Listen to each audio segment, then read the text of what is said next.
Hi, welcome to the Market Alert for Friday the 19th of August 2016. So yesterday sent a note out saying the market was struggling to move higher. Eventually it did, and as I said, that would be it for the day.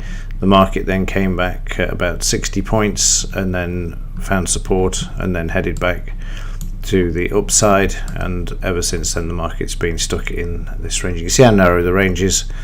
The distance between the red and the blue lines, as you know, is actually 50 points. So you can see how quiet things are at the moment. Again, in the daily chart, you can see this sideways action, this coiling energy being built up in the market, ready to explode at some point. And unfortunately, the some point is what I can't give you. But let's put it this way: from September onwards, I can't see anything but a lot of volatility in these markets, and that's because of the low implied volatility, which we'll look at in just a moment. News-wise today, absolutely nothing. Public sector net borrowing just for the UK, and that is it.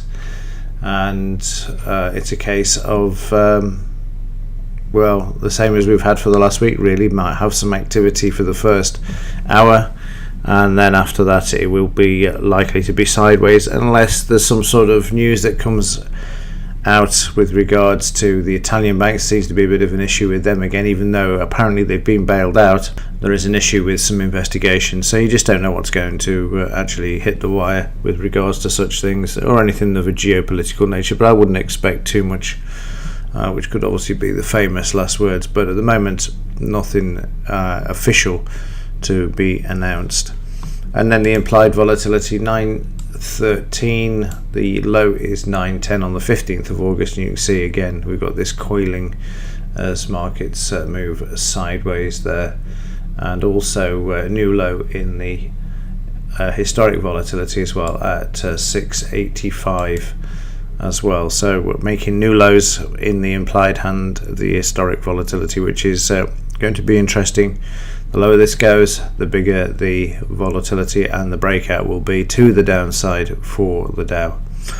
Right, that's it for today. I will be missing in action for most part of the first part of the session. So again, just a warning that the first half an hour or so, if it hasn't picked up by then, it's likely not to. It's Friday as well, and there's no news. Right, that's it. Have a great weekend. I will either speak to you later or on Monday. Thanks for watching. See you in the next.